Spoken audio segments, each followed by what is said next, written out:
राधे राधे प्यारे भक्तों, शाम सदाशिव चैनल में आप सभी का स्वागत है। आज हम आपके लिए लेकर आए हैं आंवला नवमी की व्रत कथा। तो आइए सुनते हैं। कार्तिक मास में मनाई जाने वाली आंवला नवमी की कथा सुनाते हैं। इस दिन कार्तिक मास में आंवला नवमी के वाले दिन आंवले की विथ से वृक्ष के नीचे बैठकर सहव्रत पूजा व्रत कथा कही जाने पूर्ण फल प्राप्त होता है। आज हम आपको इस दिन कही जाने वाली कथा सुनाते हैं। एक समय की बात है, एक नगर में एक सेठ जी और सेठानी रहते थे। उनके 4 बेटे और 4 बहुएं थी। सेठ जी के पास इतना धन दौलत थी कि उसका हिसाब किताब रखने के लिए कई नौकर चाकर थे जो उसे धन की तराजू से तोल कर रखते थे। सेठानी जी ने एक नियम ले रखा था कि वह एक रोज सोने का आंवला दान करती थी, उसके बाद ही भोजन करती थी। सेठ सेठानी अपने जीवन व्यतीत कर रहे थे। एक दिन सेठानी जी की बहुओं ने आपस में बात कर ली कि माता जिस तरह सोने का आंवला दान करती रही तो हमारे पास कुछ भी नहीं बचेगा, धीरे धीरे सब कुछ खत्म हो जाएगा। ऐसा सोचकर सभी बहुएं सेठानी जी से कहने लगी, माता जी आप सोने के आंवले की जगह रोजाना एक सादा आंवला दान करने लगो। सेठानी जी ने उनकी बात मान ली। वह हर रोज एक सादा आंवला दान करने लगी। कुछ समय के बाद सेठानी जी की बहुओं को उनके सादे आंवले दान करने पर भी सोचती हुई उन्होंने सेठानी से कहा, आप सादा आंवला दान मत किया करो। यह बात सुनकर सेठ और सेठानी जी को बहुत दुख हुआ, उनको बहुत बुरा लगा। वे दोनों अपना घर छोड़कर जंगल की ओर चले गए।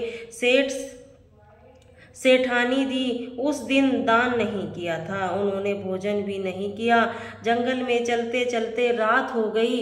वह दोनों एक वृक्ष के नीचे सो गए। जब वह दोनों सुबह उठे तो उन्होंने देखा कि वहां पर जहां सोए थे वहां सोने के आंवलों का पेड़ उग गया। सेठानी जी ने उस पेड़ से एक आंवला तोड़कर दान कर दिया और भोजन कर लिया। इसी प्रकार वह नियम करने लगी। वही पास में वह दोनों अपना घर बनाकर रहने लगे। धीरे धीरे सेठ जी का व्यापार बढ़ने लगा। देखते हुए दोनों फिर से धनवान हो गए। सेठानी जी एक बार फिर अपने सोने का आंवला दान करने का नियम शुरू कर देती है और वह धीरे दूसरी ओर सेठ जी और सेठानी जी को जाते ही उनके बेटे और बहुआ आपस में लड़ने लगते हैं।